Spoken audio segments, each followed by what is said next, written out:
추석이 일주일 앞으로 다가왔습니다. 예년 같으면 윤정이는 이맘때쯤 장보기와 음식 준비로 하루가 모자랄 지경이었죠.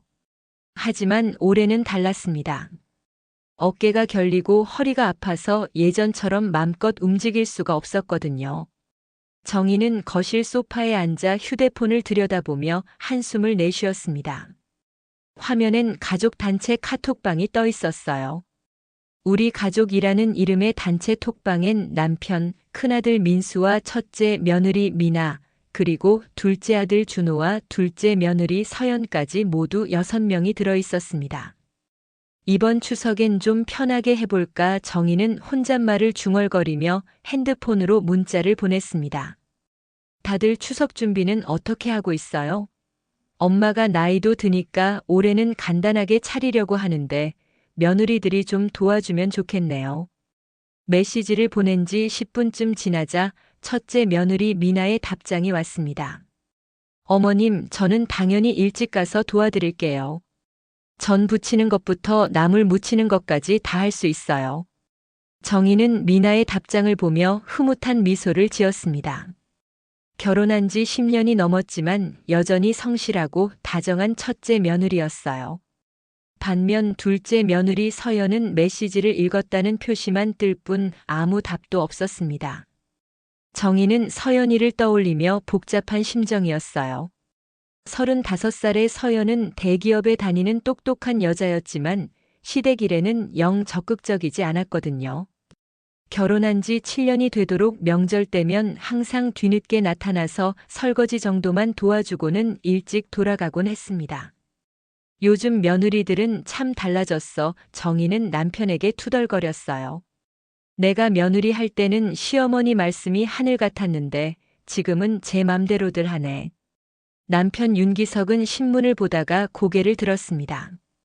당신도 이해해. 요즘은 맞벌이 하느라 바빠 죽겠다는데. 바쁘긴 뭐가 바빠. 명절이 1년에 몇 번이나 된다고. 정희는 여전히 납득하지 못하겠다는 표정이었어요. 그때 휴대폰에 새로운 메시지가 떴습니다. 둘째 아들 준호의 메시지였어요. 엄마, 이번 추석에 저희는 서연이 친정에서 보내기로 했어요. 서연이 엄마가 많이 아프셔서 간병을 해야 해서요. 정희는 메시지를 보고 얼굴이 굳어졌습니다. 추석을 친정에서 보낸다니 이게 말이 되나 싶었어요.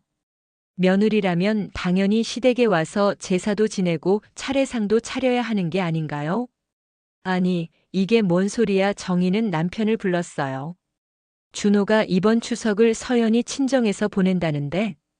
기석은 안경을 벗고 한숨을 쉬었습니다. 그럼 어쩌겠어.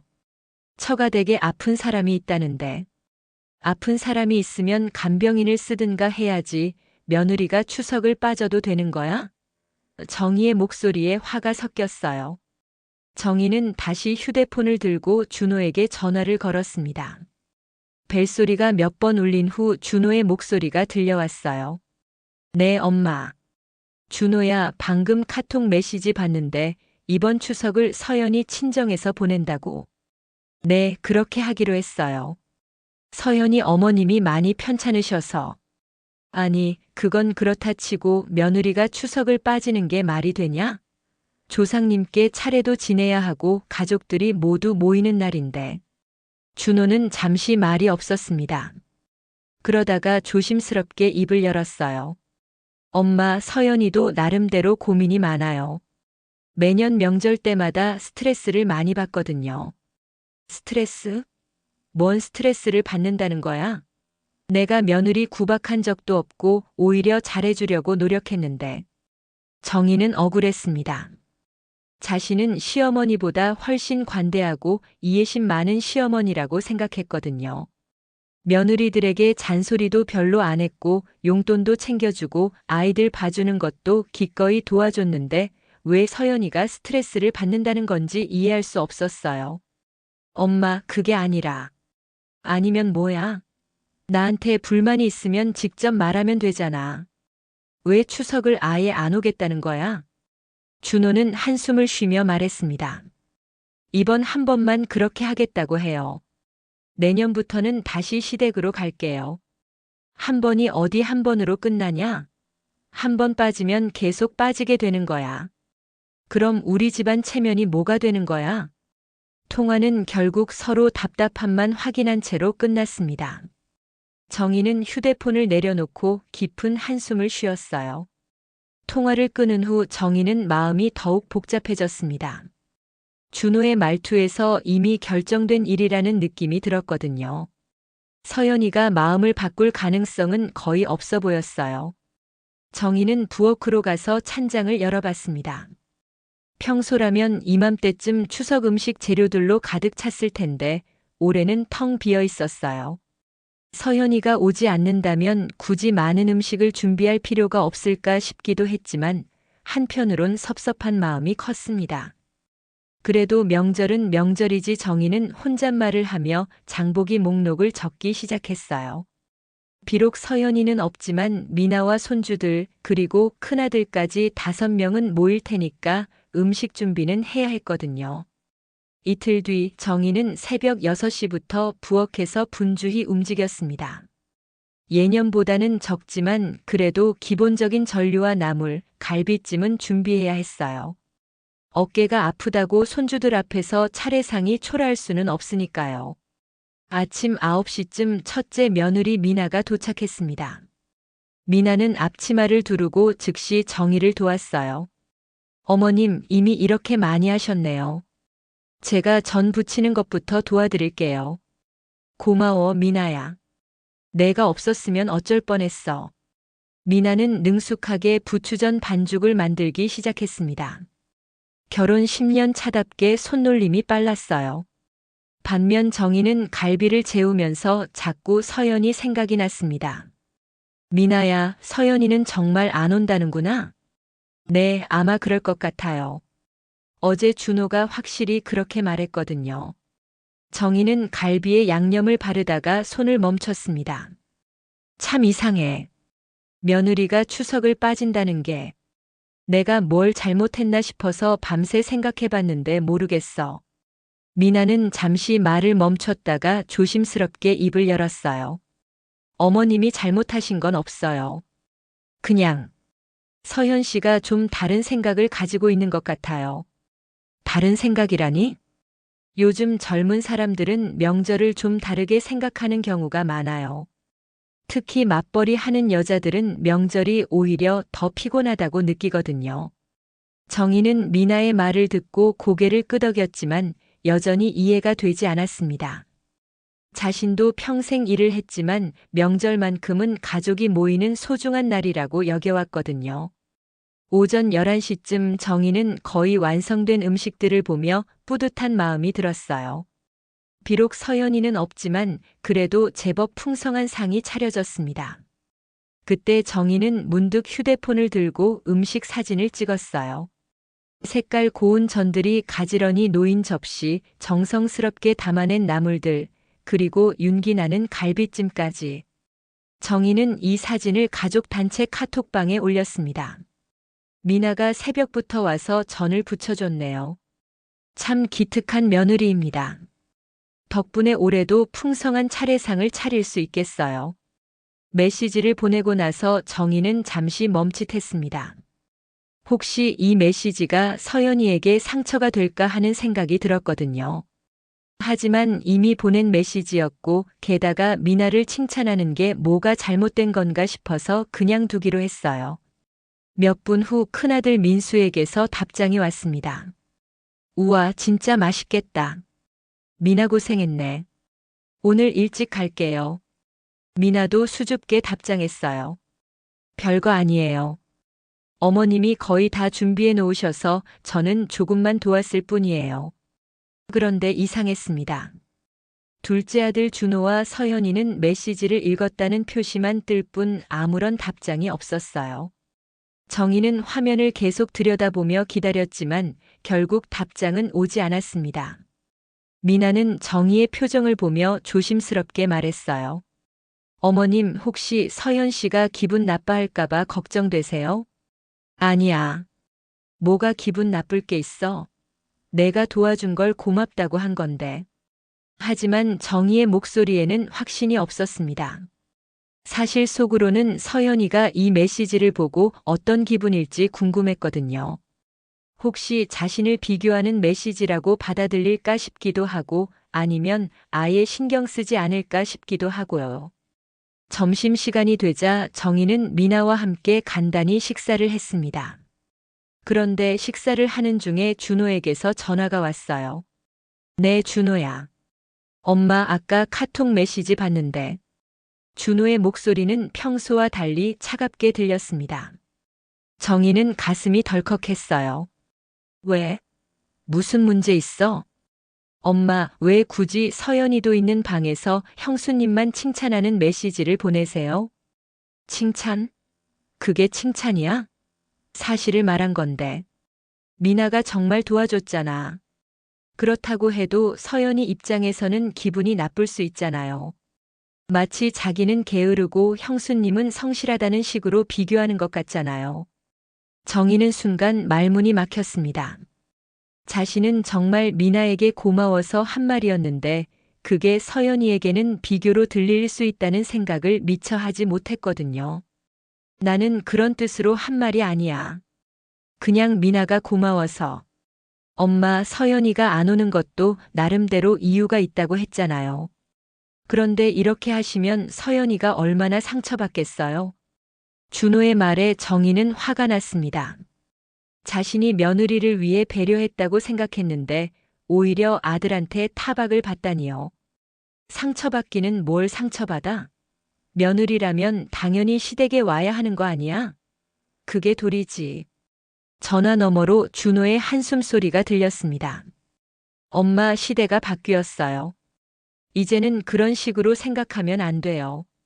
시대가 바뀌었다고. 효도하는 마음까지 바뀐다는 거야? 대화는 점점 평행선을 달렸습니다. 결국 준호는 다음에 다시 얘기해요라며 전화를 끊어버렸어요. 정희는 휴대폰을 내려놓고 미나를 바라봤습니다. 미나는 조용히 설거지를 하고 있었지만 표정이 어딘지 어둡게 보였어요. 준호와의 통화를 끊은 후 정희는 한동안 멍하니 앉아 있었습니다. 42살이 된 둘째 아들이 자신에게 이렇게 차갑게 말한 적은 처음이었거든요.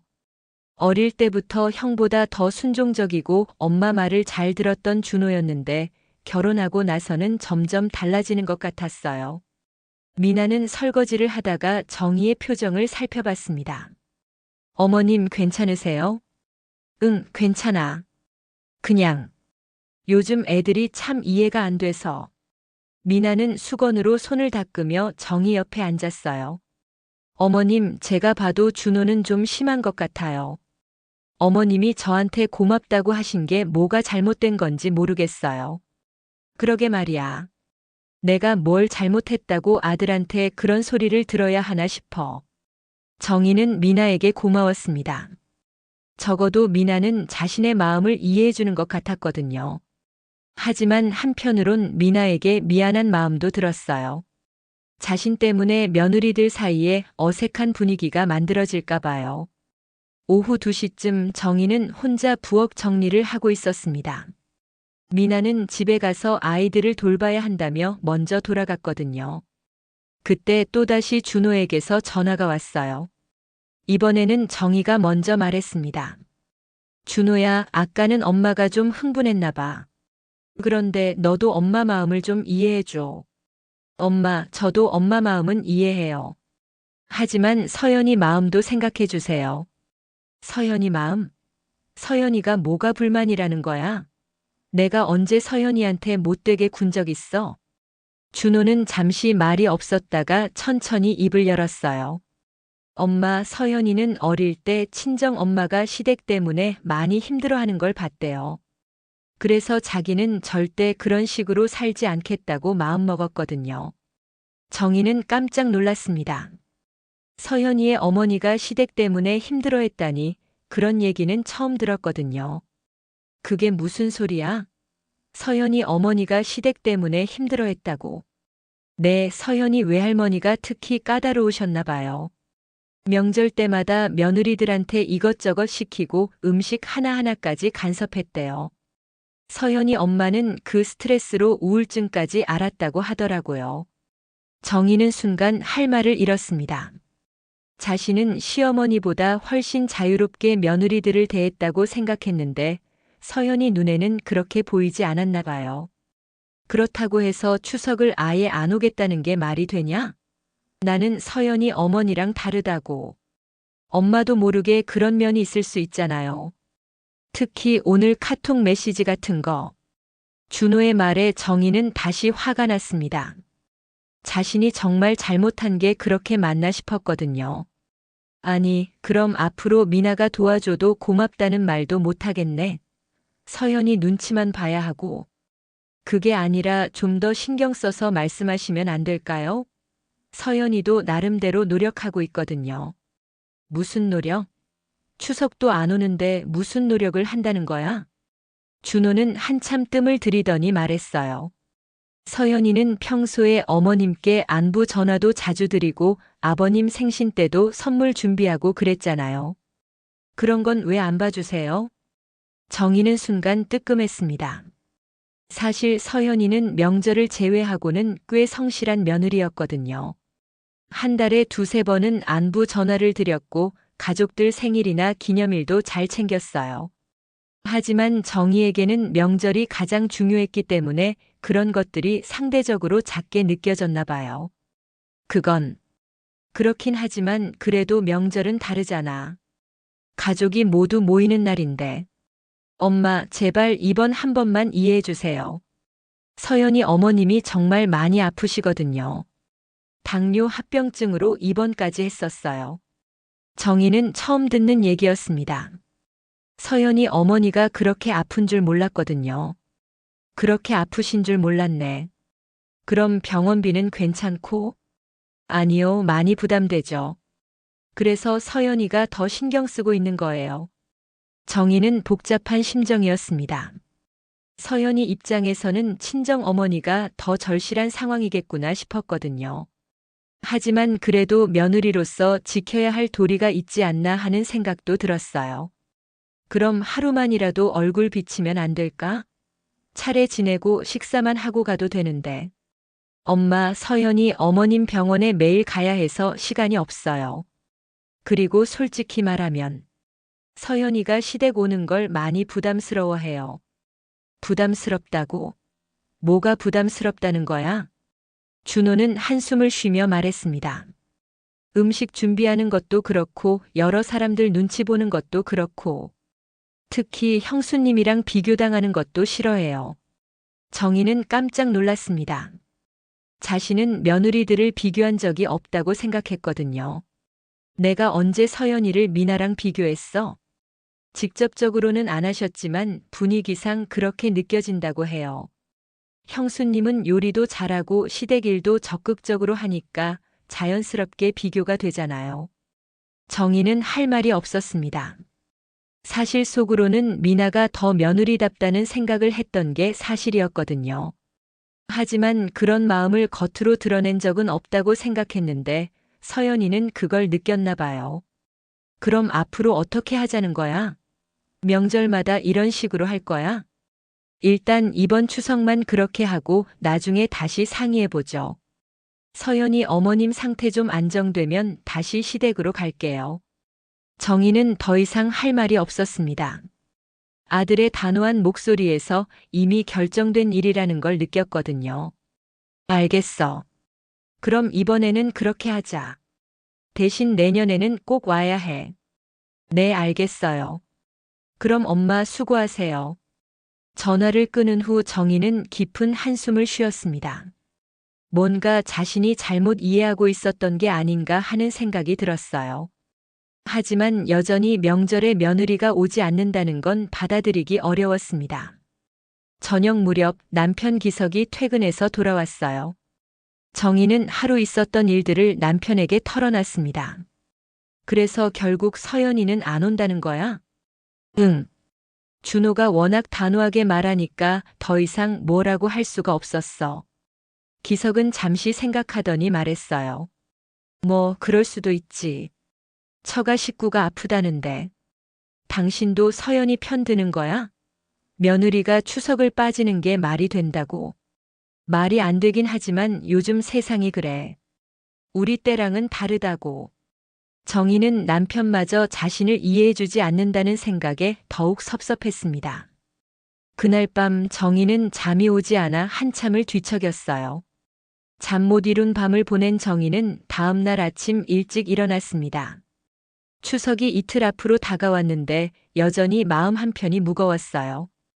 어제 준호와의 통화 이후 서연이에 대한 생각이 복잡해졌거든요. 정희는 아침 식사를 준비하면서 혼자 중얼거렸습니다. 그래도 명절은 명절인데. 남편 기석은 신문을 보다가 아내의 표정을 살펴봤어요. 아직도 서연이 일로 마음이 안 좋아? 마음이 좋을 리가 있나? 결혼한 지 7년이 되도록 시댁보다 친정을 더 중요하게 생각한다니. 그래도 이해해봐. 처가에 아픈 사람이 있다니까.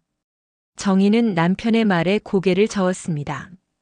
아픈 사람이 있으면 병원에 맡기면 되잖아.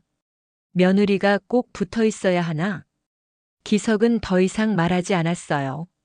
아내가 이런 상태일 때는 뭘 말해도 소용없다는 걸 40년 넘게 살면서 배웠거든요. 오전 10시쯤 첫째 며느리 미나에게서 전화가 왔습니다. 어머님 안녕하세요.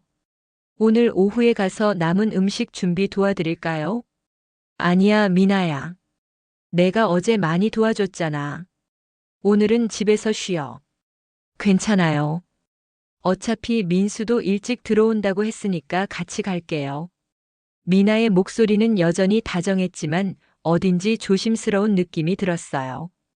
정희는 문득 미나도 어제 일로 부담을 느끼고 있을까 싶었습니다. 미나야, 어제 내가 카톡에 올린 메시지 때문에 서연이가 기분 나빠했나 보다. 아, 그거요? 별거 아니에요. 어머님이 저한테 고맙다고 하신 건데 뭐가 문제가 되겠어요. 하지만 미나의 목소리에는 확신이 없었습니다. 정희는 미나도 이 상황을 불편해하고 있다는 걸 느꼈어요. 그래도 앞으로는 조심해야겠어. 괜히 며느리들 사이에 어색한 분위기 만들면 안 되니까. 어머님, 너무 신경 쓰지 마세요. 저는 정말 괜찮아요. 전화를 끊은 후 정희는 더욱 복잡한 마음이 들었습니다. 미나는 괜찮다고 하지만 분명히 부담을 느끼고 있을 거예요. 서현이가 빠지면 그 빈자리를 미나가 모두 채워야 하니까요. 정희는 부엌으로 가서 냉장고를 열어봤습니다. 어제 준비한 음식들이 가지런히 정리되어 있었어요. 하지만 예년에 비하면 절반도 안 되는 양이었습니다. 서현이네 가족 셋이 빠지니까 자연스럽게 음식 양도 줄어들 수밖에 없었거든요. 그래도 명절인데 이 정도로는 부족하지 않나? 정희는 혼잣말을 하며 다시 장보기 목록을 작성했어요. 손주들이 좋아하는 잡채도 더 만들어야겠고 갈비찜도 좀 더 큼직하게 준비해야겠다 싶었습니다. 오후에 미나와 큰아들 민수가 함께 왔습니다. 민수는 평소와 다름없이 밝게 인사했어요. 어머니, 어제 사진으로 본 음식들 진짜 맛있어 보이던데요. 오늘 미리 맛볼 수 있을까요? 그래, 조금씩 먹어봐. 간이 어떤지 확인해줘. 민수는 부추전을 한 입 베어 물고는 엄지손가락을 들어 보였어요. 역시 어머니 손맛이에요. 미나야, 너도 어머니한테 요리 더 배워야겠어. 미나는 웃으며 고개를 끄덕였지만 정희는 왠지 어색한 기분이 들었습니다. 평소 같으면 이런 가족 간의 대화가 자연스러웠는데 오늘은 뭔가 빈자리가 크게 느껴졌거든요. 저녁 무렵 정희는 미나와 함께 마지막 음식 준비를 했습니다. 잡채를 볶으면서 미나가 조심스럽게 말했어요. 어머님, 서연 씨 때문에 많이 속상하시죠? 속상하긴 뭐가 속상해. 그냥 이해가 안 될 뿐이야. 저도 서현 씨 입장을 완전히 이해하지는 못하겠어요. 하지만 요즘 맞벌이 여자들은 정말 힘들어 하거든요. 특히 명절 때는 더 그래요. 정희는 잡채를 젓는 손을 멈추고 미나를 바라봤습니다. 너도 힘들어? 저요? 저는 괜찮아요. 전업주부니까 시간도 있고 또 어머님이 워낙 잘해주시니까. 하지만 미나의 대답에는 어딘지 망설임이 있었어요. 정희는 문득 미나도 혼자서 감당하기엔 벅찬 게 아닐까 하는 생각이 들었습니다. 미나야, 솔직히 말해봐. 서연이가 안 오니까 내 부담이 더 커지는 거 아니야? 미나는 잠시 말을 멈췄다가 고개를 끄덕였어요. 조금은. 그래요. 사실 둘이서 나눠서 하면 훨씬 수월하거든요. 혼자서 다 하려니까 좀 벅차긴 해요. 정희는 가슴이 답답했습니다. 결국 서연이가 빠지면서 그 피해가 미나에게 고스란히 돌아가는 거였어요.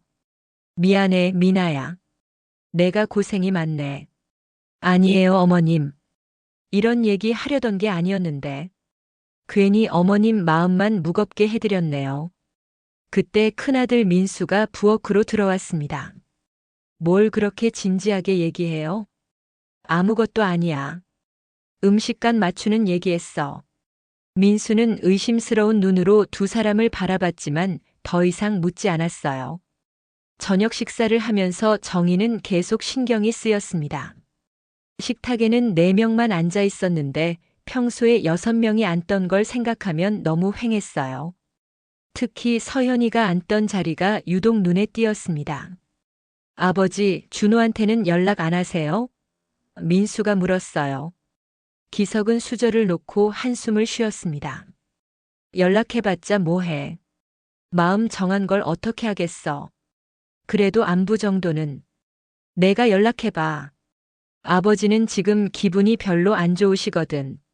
정희가 말을 잘랐어요. 사실 기석도 서연이 일로 마음이 상했습니다. 평소에 서연이를 예뻐했거든요. 똑똑하고 예의 바른 며느리라고 생각했는데 이번 일로 많이 실망했어요. 식사를 마친 후 민수 가족은 집으로 돌아갔습니다. 정희와 기석만 남은 거실은 더욱 조용했어요. 여보, 내일 정말 준호네는 안 오는 거야? 기석이 물었어요. 그렇다니까. 서연이 친정에서 보낸다고 했잖아. 참 이상한 일이야. 내가 사는 동안 며느리가 추석을 빼먹는 건 처음 봐. 정희도 그랬습니다. 친구들 사이에서도 이런 일은 들어본 적이 없었거든요. 내일 친구들을 만나면 뭐라고 설명해야 할지 막막했어요. 그날 밤 정희는 또 잠이 오지 않았습니다. 천장을 바라보며 이런저런 생각에 잠겼어요. 혹시 자신이 정말 서연이에게 부담을 준 건 아닐까, 아니면 서연이가 너무 이기적인 건 아닐까, 여러 생각들이 머릿속을 맴돌았습니다. 새벽 3시쯤 정희는 일어나서 거실로 나왔어요. 어둠 속에서 빈 식탁을 바라보니 내일이 더욱 걱정되었습니다. 추석 전날 새벽 정희는 결국 잠을 이루지 못하고 부엌으로 나왔습니다. 평소라면 이맘때쯤 마지막 음식 준비로 분주했을 텐데 올해는 이상하게 여유가 있었어요. 서연이네 가족이 빠지니까 준비할 음식도 줄어들었거든요. 정희는 찬장을 열어 차례상에 올릴 그릇들을 하나씩 꺼냈습니다. 25년 전 시어머니에게서 물려받은 백자 그릇들이었어요. 매년 이맘때면 이 그릇들을 꺼내 정성스럽게 닦고 음식을 담았는데 올해는 왠지 그릇들마저 서운해 보이는 것 같았습니다.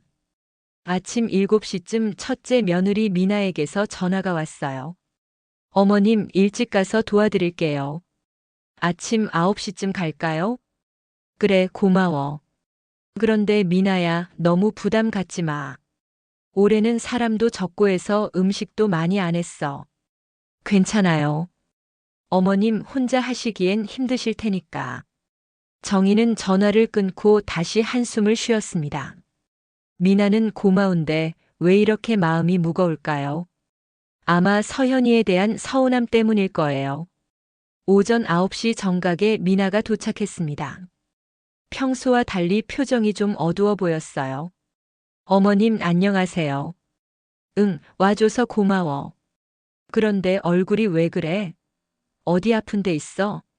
미나는 잠시 망설이다가 조심스럽게 입을 열었어요. 어머님, 사실 어젯밤에 민수랑 얘기를 좀 했거든요. 무슨 얘기? 서현 씨 일로요. 민수가 준호한테 전화해 봤대요. 정희는 가슴이 덜컥했습니다. 뭐라고 하던? 준호가 좀 화가 나 있더래요. 어머님이 자꾸 서연 씨를 압박한다고. 압박? 내가 언제 압박했어? 미나는 어쩔 줄 몰라 하며 말했어요. 그게 준호 생각에는 어머님이 서연 씨한테 계속 부담을 주신다는 거예요. 특히 어제 카톡 메시지 같은 것들이요. 정희는 어이가 없었습니다. 자신이 며느리를 압박했다니 이게 무슨 소리인가요? 나는 그냥 너한테 고맙다고 한 말이었는데 그게 어떻게 압박이 된다는 거야? 저도 그렇게 생각해요.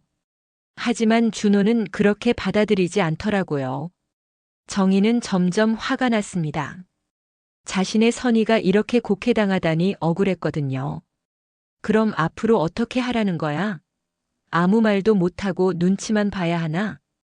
그때 남편 기석이 부엌으로 들어왔어요. 뭘 그렇게 큰 소리로 얘기해? 당신도 들어봐. 준호가 내가 서연이를 압박한다고 하네. 기석은 상황을 듣고 고개를 저었습니다. 요즘 젊은 애들은 참 예민해. 그 정도 가지고 압박이라니. 미나는 난처한 표정으로 서 있었어요. 자신이 괜한 얘기를 해서 분위기만 더 안 좋게 만든 것 같아서요. 어머님, 제가 괜한 얘기 했나 봐요. 그냥 무시하세요. 아니야, 미나야. 알려줘서 고마워. 그런데 정말 어이가 없네. 정희는 그날 하루 종일 준비를 하면서도 계속 그 생각만 했어요.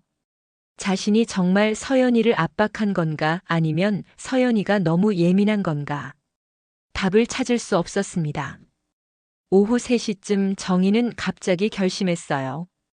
더 이상 이런 식으로 끌고 갈 수는 없다는 생각이 들었거든요. 미나야, 잠깐만. 네, 어머님. 준호한테 전화해 볼까 해. 이 상황을 정리하고 싶어. 미나는 걱정스러운 표정을 지었어요. 어머님, 괜히 더 안 좋아질까봐 걱정돼요. 괜찮아. 이렇게 서로 오해하고 지낼 수는 없잖아. 정희는 휴대폰을 들고 준호에게 전화를 걸었습니다. 벨소리가 몇 번 울린 후 준호의 목소리가 들려왔어요. 네, 엄마. 준호야, 민수한테 들었는데 내가 서연이를 압박한다고 했다면서. 준호는 잠시 말이 없었다가 대답했어요. 엄마가 의도한 건 아니겠지만 결과적으로는 그렇게 느껴진다고 서연이가 말했어요. 그럼 구체적으로 뭐가 압박이라는 거야? 내가 뭘 잘못했는지 정확히 알고 싶어. 예를 들어서 형수님 칭찬하는 메시지 같은 거요.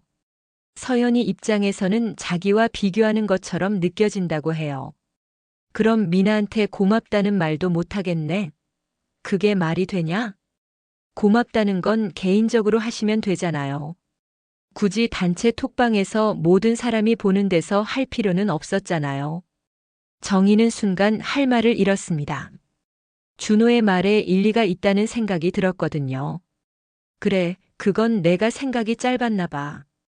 그런데 그것만 가지고 추석을 아예 안 오겠다는 게 말이 되냐? 엄마, 그게 다가 아니에요.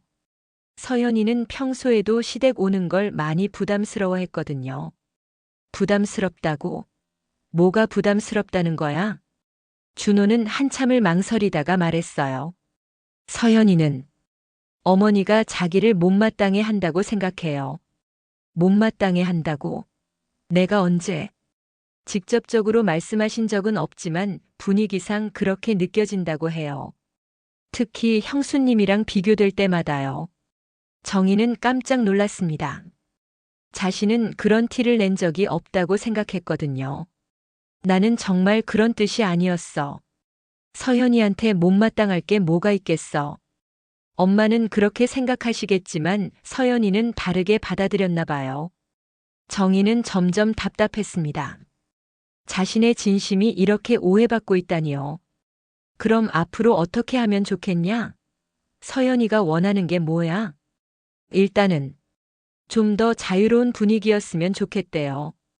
꼭 해야 하는 것들을 강요받지 않고 자기 방식대로 효도할 수 있게요. 자기 방식대로? 네, 예를 들어 명절에 꼭 와야 한다는 부담 없이 평소에 안부 전화드리고 선물 챙기고 하는 방식으로요. 정희는 이해할 수 없었습니다. 명절은 가족이 모이는 날인데 그걸 선택 사항으로 만들어 달라는 건가요? 준호야, 그건 좀 아닌 것 같은데. 명절만큼은 가족이 모여야 하는 거 아니야? 엄마, 시대가 바뀌었어요. 이제는 그런 것도 서로 맞춰가면서 해야 해요. 정희는 더 이상 할 말이 없었습니다.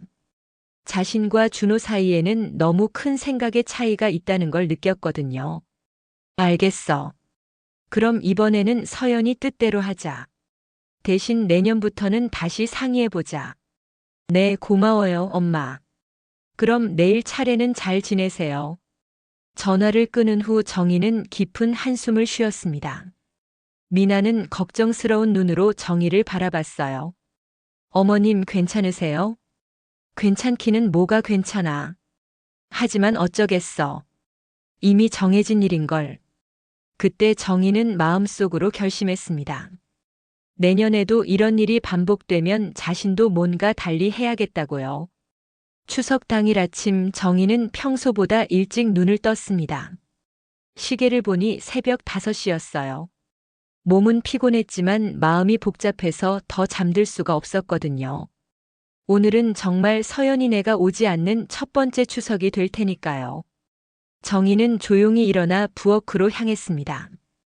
어제 준비해둔 음식들이 냉장고에 가지런히 정리되어 있었어요. 예년에 비하면 절반도 안 되는 양이었지만 그래도 나름 정성스럽게 준비한 것들이었습니다. 차례상을 차리면서 정희는 자꾸 빈자리가 눈에 띄었어요. 평소 6명이 앉던 상에 오늘은 4명만 앉을 예정이었거든요.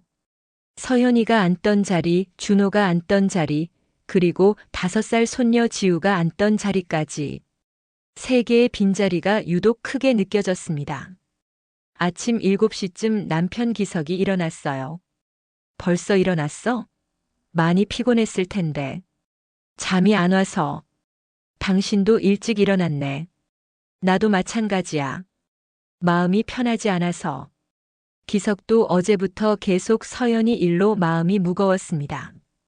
평소에 서연이를 많이 예뻐했거든요. 똑똑하고 예의 바른 며느리라고 생각했는데 이번 일로 많이 서운했어요. 여보, 정말 준호네는 안 온다고 했지? 응. 확실하다고 했어. 서연이 어머니 병문안 간다고. 기석은 고개를 저었습니다. 참 이상한 시대가 됐어. 내가 살면서 이런 일은 처음이야. 오전 9시쯤 첫째 며느리 미나가 큰아들 민수 그리고 손주들과 함께 왔습니다. 10살 손자 준영이와 8살 손녀 서연이가 들어오자 집안이 조금 활기를 띠었어요. 할머니, 안녕하세요. 아이들이 큰 소리로 인사했어요. 어머, 우리 손주들 왔구나. 많이 컸네. 하지만 정희는 아이들을 보면서도 자꾸 다른 손녀 지우가 생각났어요. 지우는 서연이 딸인데 올해 5살로 한창 예쁠 나이였거든요. 작년 추석 때는 할머니 무릎에 앉아서 송편을 먹던 모습이 아직도 눈에 선했습니다. 어머니, 준호는 정말 안 와요? 큰아들 민수가 물었어요. 그렇다고 하네. 처가 일이 있다고. 민수는 고개를 저으며 말했습니다. 참, 이런 중요한 날에. 민수야, 너무 뭐라고 하지 마. 나름대로 어려운 상황인 것 같으니까. 정희는 아들들 사이가 나빠지는 건 원하지 않았어요. 하지만 속으로는 준호가 정말 서운했습니다. 차례를 지내는 시간이 되었어요. 평소라면 온 가족이 모여 조상님께 차례를 올렸을 텐데 오늘은 절반의 인원만 참석했습니다. 정희는 차례상 앞에 서면서 자꾸 빈자리가 신경 쓰였어요. 아버지, 준호 목도 절해드려야 하나요? 민수가 물었어요. 기석은 잠시 생각하다가 말했습니다. 그래야지. 비록 사람은 없어도 마음은 함께하는 거니까. 차례를 지내는 동안 정희는 복잡한 마음이었어요. 조상님들께서 이 상황을 어떻게 생각하실까 싶었거든요. 며느리가 추석에 오지 않는다는 게 예전 같으면 상상도 할 수 없는 일이었으니까요. 차례를 마치고 함께 식사를 하는 시간이 되었습니다. 정희가 정성스럽게 준비한 음식들이 식탁에 올라왔어요. 갈비찜, 잡채, 여러 가지 전류, 나물들까지. 보기에는 풍성했지만 뭔가 허전한 느낌이 들었습니다. 할머니, 지우는 왜 안 왔어요? 손녀 서연이가 물었어요. 정희는 순간 답변을 못했습니다. 아이에게 어떻게 설명해야 할지 난감했거든요. 지우는 다른 할머니 집에 갔어. 왜요? 추석인데. 다른 할머니가 아프셔서 간병을 해야 해서. 서연이는 고개를 끄덕였지만 여전히 이해하지 못하겠다는 표정이었어요. 정희도 마찬가지였습니다. 식사를 하면서 분위기는 그럭저럭 괜찮았어요. 아이들이 있어서 집안이 완전히 조용하지는 않았거든요. 하지만 정희는 계속 빈자리가 신경 쓰였습니다. 특히 서연이가 앉던 자리를 볼 때마다 마음이 무거웠어요. 어머니, 음식 정말 맛있어요. 특히 갈비찜이 올해가 제일 맛있는 것 같아요. 미나가 말했어요. 고마워, 미나야. 내가 도와줘서 더 잘 된 것 같아. 하지만 정희는 속으로 생각했어요. 서연이가 있었다면 더 좋았을 텐데. 식사를 마친 후 설거지를 하면서 미나가 조심스럽게 말했어요. 어머님 많이 허전하시죠?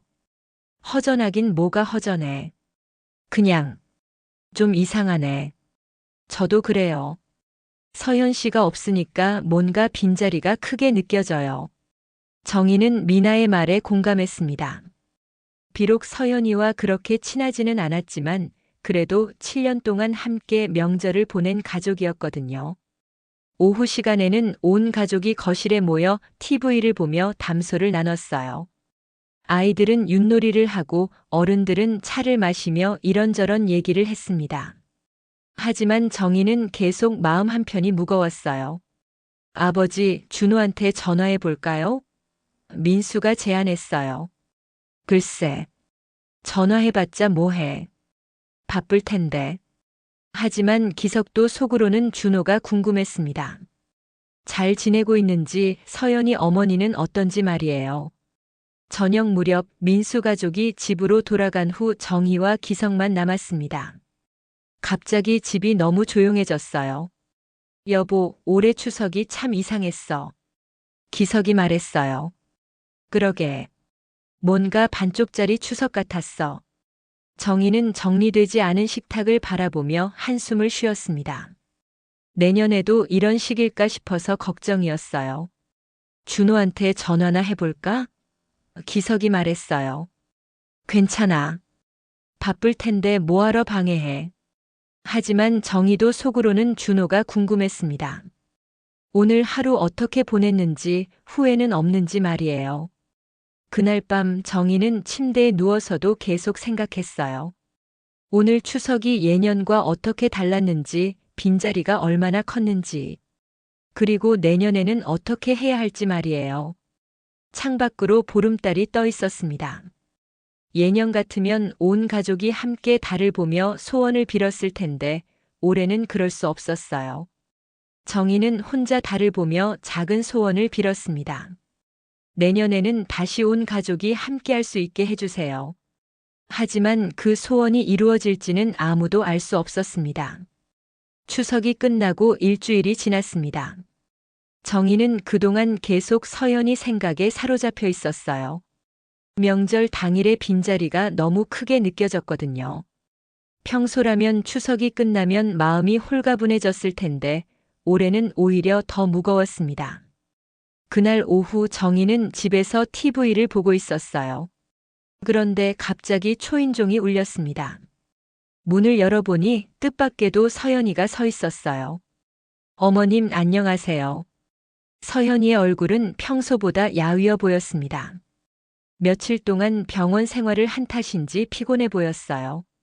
어머 서연아. 갑자기 웬일이야? 들어와. 서연이는 조심스럽게 거실로 들어왔습니다. 평소와 달리 표정이 어둡고 무거웠어요. 어머님 말씀드릴 게 있어서 왔어요. 그래? 앉아. 차라도 한잔 할까? 아니요, 괜찮아요. 서연이는 소파에 앉으며 한참을 망설였어요. 무슨 말을 어떻게 시작해야 할지 모르겠다는 표정이었습니다. 정희도 긴장됐어요. 서연이가 이렇게 찾아온 건 결혼한 이후 처음이었거든요. 보통은 준호와 함께 오거나 가족 모임 때만 만났는데 혼자 온 건 처음이었습니다. 서연아, 어머니는 어떠셔? 많이 편찮으시다고 들었는데. 네. 많이 힘드세요. 당뇨 합병증이 심해져서 계속 병원에 계셔야 해요. 서연이의 목소리에는 걱정과 피로가 섞여 있었어요. 정희는 그제야 서연이가 얼마나 힘든 시간을 보냈는지 짐작할 수 있었습니다. 그랬구나. 힘들었겠어. 네. 그런데 어머님, 제가 이번 추석에 오지 않아서 많이 서운하셨죠? 서연이가 조심스럽게 물었어요. 정희는 순간 뭐라고 대답해야 할지 망설였습니다. 솔직히 말하자면 정말 서운했거든요. 하지만 서연이의 상황을 들으니 마음이 복잡해졌어요. 서운하긴 했지. 그런데 내 사정이 있었으니까 어쩔 수 없었던 거지. 죄송해요. 정말 어쩔 수 없는 상황이었어요. 서연이는 고개를 숙이며 말했습니다. 목소리에 진심이 담겨 있어서 정희도 마음이 누그러졌어요. 그런데 서연아, 솔직히 말해줄 수 있을까? 너는 평소에 시댁 오는 게 그렇게 부담스러워? 정희가 직접적으로 물어봤어요. 더 이상 돌려서 얘기하고 싶지 않았거든요. 서연이는 깜짝 놀란 표정을 지었습니다. 그러더니 한참을 고민하다가 천천히 입을 열었어요. 어머님, 솔직히 말씀드려도 될까요? 그래, 솔직하게 말해봐. 네. 사실 좀 부담스러워해요. 특히 명절 때는요. 정희는 예상했던 대답이었지만 그래도 마음이 아팠습니다. 뭐가 그렇게 부담스럽다는 거야? 서연이는 잠시 말을 멈췄다가 조심스럽게 말했어요. 음식 준비하는 것도 그렇고, 여러 사람들 앞에서 실수할까봐 긴장되기도 하고, 그래도 그 정도야 뭐. 다른 며느리들도 다 겪는 일이잖아. 그런데 저는 미나 언니랑 자꾸 비교되는 게 제일 힘들어요. 정희는 깜짝 놀랐습니다. 비교? 내가 언제 너희를 비교했어? 직접적으로는 안 하셨지만 분위기상 그렇게 느껴져요. 미나 언니는 요리도 잘하고 시댁 일도 적극적으로 하시니까 저는 항상 부족하다는 느낌이 들어요.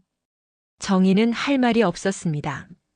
사실 속으로는 미나가 더 며느리답다는 생각을 했던 게 맞았거든요.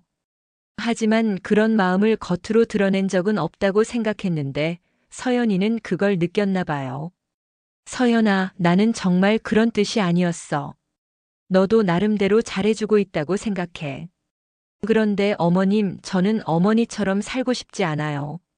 서연이의 말에 정희는 순간 당황했습니다. 내가 어떻게 산다는 거야? 어머님은 평생 가족을 위해 희생하며 사셨잖아요. 명절 때마다 혼자 모든 음식을 준비하시고 시어머님 모시느라 고생하시고. 저는 그런 식으로 살고 싶지 않아요. 정희는 깜짝 놀랐습니다. 자신이 희생하며 살았다고 생각해 본 적은 없었거든요. 그냥 당연한 일이라고 여겼는데 서연이 눈에는 희생으로 보였나 봐요. 희생이라. 나는 그렇게 생각해 본 적 없는데. 어머님은 그렇게 생각하실 수도 있어요. 하지만 저는 다르게 살고 싶어요. 저도 제 일을 하면서 제 방식대로 효도하고 싶어요. 내 방식대로? 네, 예를 들어 평소에 안부 전화 자주 드리고 어버이날이나 생신 때 선물 챙기고 그런 식으로요. 꼭 명절에만 효도하는 게 아니라요. 정희는 서연이의 말을 들으며 복잡한 마음이 들었어요. 틀린 말은 아니었지만 그래도 명절만큼은 가족이 모여야 한다는 생각이 여전했거든요. 그렇다고 해서 명절을 아예 빼먹어도 되는 거야? 어머님, 저희 세대는 좀 달라요. 명절을 의무로 생각하기보다는 진심으로 하고 싶을 때 하는 거예요. 진심으로 하고 싶을 때? 네, 억지로 하는 효도보다는 마음에서 우러나오는 효도가 더 의미 있다고 생각해요. 정희는 이해하기 어려웠습니다. 효도라는 게 마음만으로 되는 건가요? 행동으로 보여줘야 하는 거 아닌가요? 그럼 너는 앞으로도 명절에 안 올 생각이야? 서연이는 한참을 고민하더니 말했어요. 어머님께서 저를 이해해 주신다면 가끔씩은 올 수 있을 것 같아요. 하지만 매번은 힘들 것 같아요. 이해해 달라고? 네, 저도 제 나름대로는 어머님을 존경하고 사랑해요. 하지만 제가 할 수 있는 방식으로 하고 싶어요. 억지로 하면 오히려 마음이 더 멀어질까봐 걱정돼요. 정희는 서연이의 말을 들으며 많은 생각이 들었어요. 세대 차이일까요? 아니면 정말 자신이 잘못 이해하고 있었던 걸까요? 서연아, 그럼 나는 어떻게 해야 할까? 내가 뭘 바꿔야 하는 거야? 어머님은 바꾸실 필요 없어요. 다만 저희가 다르게 생각할 수도 있다는 걸 인정해 주시면 돼요. 다르게 생각한다. 네, 어머님은 어머님 방식대로, 저는 제 방식대로요. 서로 강요하지 않으면서요. 정희는 한참을 생각했습니다. 서연이 말이 완전히 틀렸다고는 할 수 없었거든요. 하지만 여전히 받아들이기는 어려웠어요. 알겠어. 시간이 좀 필요할 것 같지만 생각해 볼게. 서연이는 안도의 표정을 지었어요. 고마워요, 어머님. 오늘 이렇게 솔직하게 얘기할 수 있어서 다행이에요. 두 사람은 그날 오후 2시간 가까이 대화를 나눴습니다.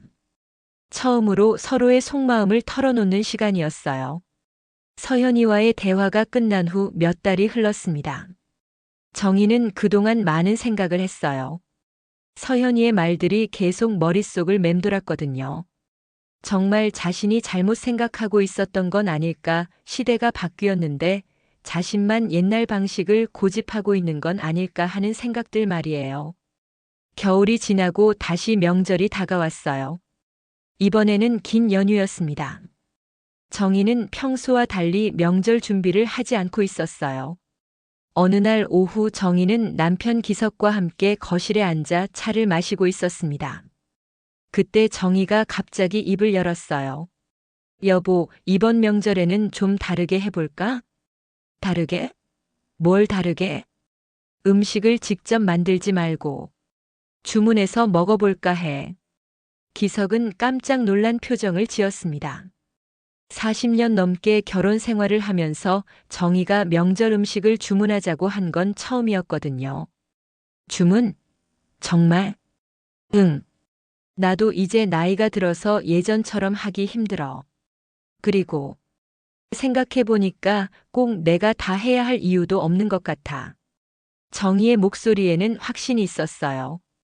서연이와의 대화 이후 많은 고민을 거쳐 내린 결론이었거든요. 그럼 애들한테는 뭐라고 할 거야? 솔직하게 말하지. 이제는 좀 편하게 하고 싶다고. 며칠 후 정희는 가족 단체 카톡방에 메시지를 올렸어요. 이번 명절에는 음식을 주문해서 먹으려고 해요. 엄마도 이제 나이가 들어서 예전처럼 많은 음식을 준비하기 힘들어졌네요. 그리고 생각해보니 굳이 집에서만 먹어야 할 이유도 없는 것 같고요.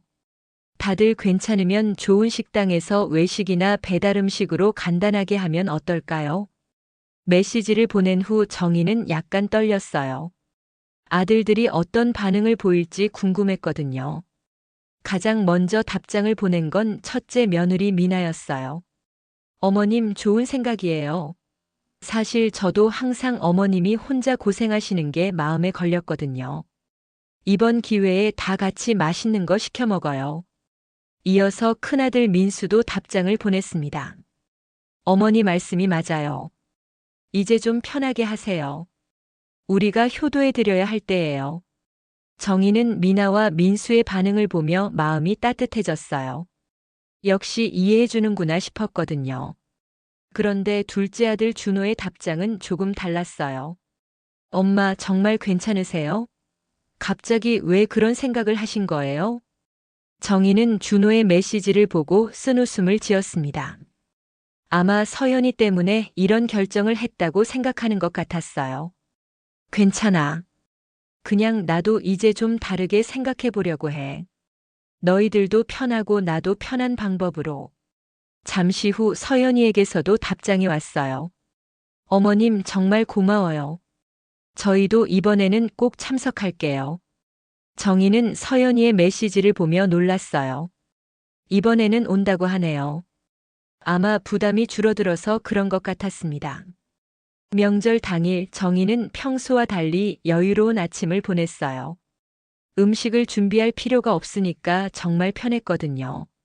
대신 좋은 한정식 집에서 음식을 주문해 놨습니다. 오전 11시쯤 큰아들 민수 가족이 먼저 도착했어요. 그리고 정오쯤에는 준호와 서연이 그리고 손녀 지우도 함께 왔습니다. 어머님 안녕하세요. 서연이가 밝은 표정으로 인사했어요. 어머 서연아. 잘 왔어. 지우도 많이 컸네. 할머니. 지우가 정희에게 달려왔어요. 정희는 지우를 안으며 마음이 뭉클했습니다. 몇 달 만에 보는 손녀가 너무 예뻤거든요. 어머니, 정말 음식 주문하신 거예요? 준호가 신기하다는 듯이 물었어요. 그래. 어때, 좀 이상해? 아니요, 오히려 좋은 것 같아요. 어머니도 편하시고 우리도 편하고. 곧 주문한 음식들이 도착했습니다. 갈비찜, 불고기, 잡채, 각종 나물과 전류까지. 정희가 직접 만든 것만큼 정성스럽지는 않았지만 그래도 맛있어 보였어요. 와, 진짜 맛있겠다. 아이들이 좋아했어요. 온 가족이 둘러앉아 식사를 하는 모습을 보니 정희는 마음이 편했습니다.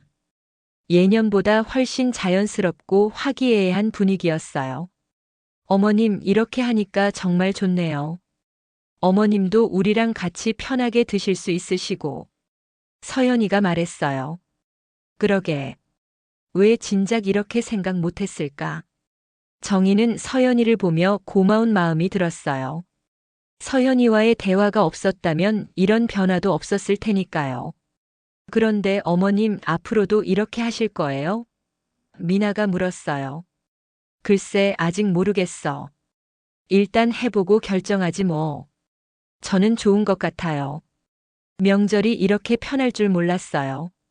서연이가 웃으며 말했어요. 식사를 마친 후 온 가족이 거실에 모여 담소를 나눴습니다. 아이들은 게임을 하고 어른들은 차를 마시며 이런저런 얘기를 했어요. 분위기가 정말 좋았습니다. 지우야, 할머니한테 와봐. 정희가 손녀를 불렀어요. 네, 할머니. 할머니가 많이 보고 싶었어. 다음에도 자주 와야 해. 네. 저도 할머니 보고 싶었어요. 정희는 지우를 안으며 서연이를 바라봤어요. 서연이도 미소를 지으며 정희를 봤습니다. 두 사람 사이에 예전과는 다른 따뜻한 분위기가 흘렀어요. 저녁 무렵 가족들이 하나씩 집으로 돌아갔습니다. 서연이는 가기 전에 정희에게 조용히 말했어요. 어머님, 오늘 정말 고마웠어요. 이렇게 편안한 명절은 처음이에요. 나도 좋았어. 앞으로도 이렇게 자주 보자. 네, 꼭 그럴게요. 모든 가족이 돌아간 후 정희와 기석은 거실에 앉아 하루를 정리했어요. 여보, 오늘 어땠어? 기석이 물었어요. 정말 좋았어. 이렇게 편한 명절은 처음인 것 같아. 나도 그래. 그리고 서연이가 많이 달라진 것 같던데? 응, 훨씬 편해 보이더라. 아마 부담이 줄어들어서 그런 것 같아. 정희는 창밖을 바라보며 생각에 잠겼어요. 변화가 이렇게 좋을 줄 몰랐거든요. 물론 아직도 전통적인 방식이 그리울 때가 있지만 이렇게 모든 가족이 편안해하는 모습을 보니 이 방법도 나쁘지 않다는 생각이 들었습니다. 여보, 앞으로도 이렇게 하자. 우리도 이제 좀 편하게 살아도 되잖아. 좋아. 나도 그게 좋겠어. 그날 밤 정희는 오랜만에 마음 편히 잠들 수 있었어요. 명절이 끝났는데도 피곤하지 않았거든요. 오히려 마음이 가벼웠습니다. 몇 주 후 서연이에게서 문자가 왔어요. 어머님, 지난번 정말 즐거웠어요. 다음 주말에 지우랑 함께 놀러 갈까요? 이번에는 제가 맛있는 거 사갈게요. 정희는 문자를 보며 웃었습니다. 서연이가 먼저 연락을 하다니 정말 변화가 크다는 생각이 들었어요. 그래, 언제든지 와. 할머니가 지우 보고 싶었거든. 정희는 답장을 보내고 나서 마음이 따뜻해졌어요. 이제야 정말 가족이 된 것 같은 기분이었거든요. 서로를 이해하고 배려하는 그런 관계 말이에요. 변화는 쉽지 않았지만 결국 모든 가족이 더 행복해질 수 있는 방법이었습니다. 정희는 앞으로도 이런 변화를 받아들이며 살아가기로 마음먹었어요. 며느리와 시어머니가 아닌 한 가족으로서 말이에요. 그렇게 두 여자의 전쟁은 끝났고 새로운 이해와 화합의 시작이 되었습니다.